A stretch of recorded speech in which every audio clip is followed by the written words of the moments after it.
بسم اللہ الرحمن الرحیم۔ 3 4 روز بعد کرک کے قلعے میں بھی ایک اجلاس منعقد ہوا۔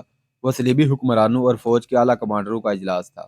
انہیں یہ تو معلوم تھا کہ صلاح الدین ایوبی فلسطین کا ایک قلعہ شوبک لے چکا ہے اور اب کرک پر حملہ کرے گا۔ انہیں اس احساس نے پریشان کر رکھا تھا کہ اگر مسلمانوں نے کرک کو بھی شوبک کی طرح فتح کر لیا تو یروشلم کو بچانا مشکل ہو جائے گا۔ صلیبی جان گئے تھے کہ سلطان صلاح الدین ایوبی سنبھل سنبھل کر آگے بڑھ رہا ہے۔ وہ ایک جگہ لیتا ہے تو فوج کی کمی نئی بھرتی سے پوری کرتا ہے، اسے پوری فوج کے ساتھ ٹریننگ دیتا ہے، اور جب اسے یقین ہو جاتا ہے کہ وہ اگلی ٹکر لینے کے قابل ہو گیا ہے تو آگے بڑھتا ہے۔ چنانچہ وہ کرک کے دفاع کو مضبوط کر رہے تھے اور باہر آ کر لڑنے کی بھی اسکیم بنا چکے تھے، مگر اس اجلاس میں انہیں اپنی اسکیم میں رد و بدل کی ضرورت محسوس ہو رہی تھی، کیونکہ ان کے انٹیلیجنس کے سربراہ ہرمن نے انہیں سلطان صلاح الدین ایوبی کی اس فوج اور مصر کے تازہ حالات کے متعلق انقلابی خبریں دی تھیں۔ صلیبی جاسوسوں نے بہت ہی تھوڑے وقت میں کرک میں یہ اطلاع پہنچا دی تھی کہ سلطان صلاح الدین ایوبی اس فوج کو قاہرہ لے گیا ہے جو اس محاذ پر لڑی اور شوبک کا قلعہ لیا تھا، اور قاہرہ میں جو فوج ہے اسے عجلت میں محاذ پر بھیج دیا گیا ہے، اور نور الدین زنگی نے اپنی بہترین فوج کی کمک اس محاذ پر بھیج دی ہے، اور سلطان ایوبی کا بھائی تقی الدین دمشق سے قاہرہ پہنچ گیا ہے، جہاں وہ سلطان ایوبی کا قائم مقام ہوگا، اور سلطان ایوبی قاہرہ چلا گیا ہے جہاں وہ سازشیوں کو سزائے موت دے کر محاذ کی طرف روانہ ہو گیا ہے۔ صلیبیوں کے لیے یہ اچھی خبر نہ تھی کہ قاہرہ کا نائب ناظم مصلح الدین بھی پکڑا گیا اور غداری کے جرم میں مارا گیا ہے۔ مصلح الدین صلیبیوں کا کارآمد اور اہم ایجنٹ تھا۔ صلیبی نظام جاسوسی کا سربراہ ہرمن اجلاس کو ان تبدیلیوں سے آگاہ کر رہا تھا۔ اس نے کہا، مصلح الدین کے مارے جانے سے ہمیں نقصان تو ہوا ہے، لیکن تقی الدین کا تقرر ہمارے لیے امید افزا ہے۔ وہ بے شک صلاح الدین ایوبی کا بھائی ہے، لیکن وہ سلطان ایوبی نہیں ہے۔ میرے تخریب کار جاسوس اسے چکر دینے میں کامیاب ہو جائیں گے۔ یہ بھی امید افزا ہے کہ صلاح الدین ایوبی اور علی بن سفیان قاہرہ سے غیر حاضر ہیں۔ میں حیران ہوں کہ تمہارے حشیشین کیا کر رہے ہیں، ریمانڈ نے پوچھا۔ کیا وہ دوہرا کھیل تو نہیں کھیل رہے؟ کمبخت، ابھی تک صلاح الدین ایوبی کو قتل نہیں کر سکے۔ ہم بہت رقم ضائع کر چکے ہیں۔ رقم ضائع نہیں ہو رہی، ہرمن نے کہا۔ مجھے امید ہے کہ صلاح الدین ایوبی محاذ تک نہیں پہنچ سکے گا۔ اس کے ساتھ 24 باڈی گارڈ قاہرہ گئے ہیں، ان میں 4 حشیشین ہیں۔ ان کے لیے موقع آ گیا ہے، میں نے انتظام کر دیا ہے۔ وہ صلاح الدین ایوبی کو راستے میں قتل کر دیں گے۔ ہمیں خوش فہمیوں میں مبتلا نہیں رہنا چاہیے، فلپ اگزسٹ نے کہا۔ یہ فرض کر کے سوچو کہ صلاح الدین ایوبی قتل نہیں ہو سکا اور وہ زندہ سلامت محاذ پر موجود ہے۔ اس کے پاس اب تازہ دم فوج ہے، اس نے نئی بھرتی کو ٹریننگ دے لی ہے، اور اسے نور الدین زنگی کی کمک بھی مل گئی ہے۔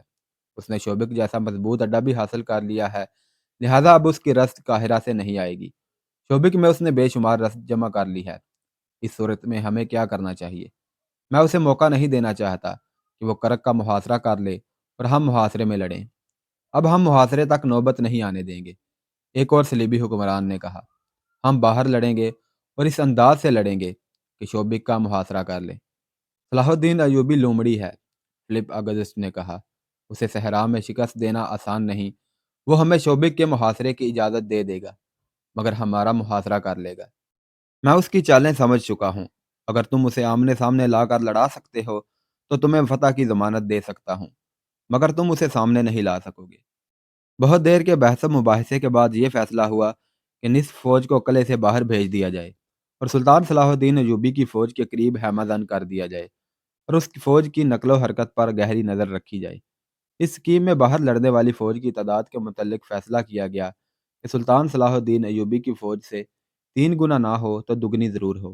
عقب سے حملے کے لیے الگ فوج مقرر کی گئی، اور پلان میں یہ بھی شامل کیا گیا کہ مسلمان فوج کی کمک اور رسد شوبک سے آئے گی، لہذا شوبک اور مسلمان فوج کے درمیانی فاصلے کو چھاپا ماروں کی زد میں رکھنے کا انتظام کیا جائے۔ فوجی کمانڈروں نے کہا کہ سامنے سے اتنی زیادہ قوت سے حملہ کیا جائے کہ صلاح الدین ایوبی جم کر لڑنے پر مجبور ہو جائے۔ صلیبیوں کو دراصل اپنی بکتر فوج پر بھروسہ تھا۔ ان کی بیشتر فوج زرہ پوش تھی، سروں پر آہنی ہود تھے، پیشانیوں سے ناک اور منہ تک چہرے آہنی ہودوں کے مضبوط نقابوں میں ڈھکے ہوئے تھے۔ انہوں نے اونٹوں کو بھی زرہ پوش کر لیا تھا۔ اونٹوں کے سروں پر آہنی غلاف چڑھا دیے گئے تھے، اور پہلووں کے ساتھ لوہے کی پتریاں لٹکتی تھیں جو تیروں کو روک لیتی تھی۔ انہوں نے کوشش کی تھی کہ بہتر قسم کے گھوڑے حاصل کر سکیں۔ یورپی ممالک سے لائے ہوئے گھوڑے صحرا میں جلدی تھک جاتے اور پیاس سے بے حال ہو جاتے تھے۔